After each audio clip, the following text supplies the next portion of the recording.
నమస్కారం అండి. నేను మీ డాక్టర్ శ్రీనివాస్ పోలిశెట్టి. మీకు గూడు నొప్పి ఇబ్బంది పెడుతుందా? రాత్రిపూట పడుకోవడానికి ఇంకా నొప్పి ఎక్కువైపోతుందా?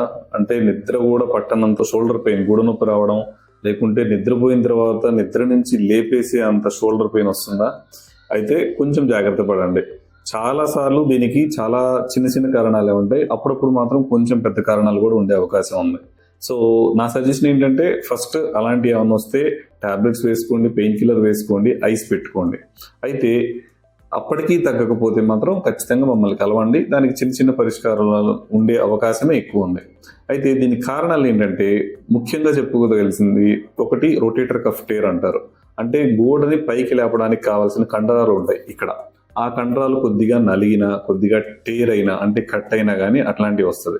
ఇంకొకటి టెండినైటిస్ అంటారు. అంటే వాటికి కొంచెం వాపు, అంటే ఇన్ఫ్లమేషన్ వచ్చినా కానీ ఆ టెండినైటిస్ వల్ల మీకు రాత్రిపూట నొప్పి ఎక్కువ వచ్చే అవకాశం ఉంది. నెక్స్ట్ది బర్సైటిస్ అంటారు. అంటే ఆ రొటేటర్ కఫ్ అనే కండరానికి ఎముకకి మధ్యలో ఒక లూబ్రికేషన్ లాగా ఒక జెల్లీ లాంటిది ఒకటి ఉంటుంది. దాన్ని బర్స అంటారు. దానికి ఏమన్నా వాపు వచ్చినా కానీ మీకు ఇట్లాగా షోల్డర్ పెయిన్ వచ్చే అవకాశం ఉంది.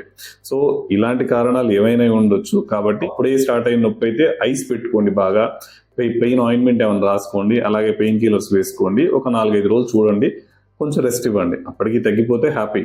అప్పటికి తగ్గకపోతే ఒకసారి మమ్మల్ని కలవండి. దానికి సంబంధించిన టాబ్లెట్స్, దానికి సంబంధించిన ఇంజెక్షన్స్, గూడ లోపలికి చేసే ఇంజెక్షన్స్ ఉంటాయి.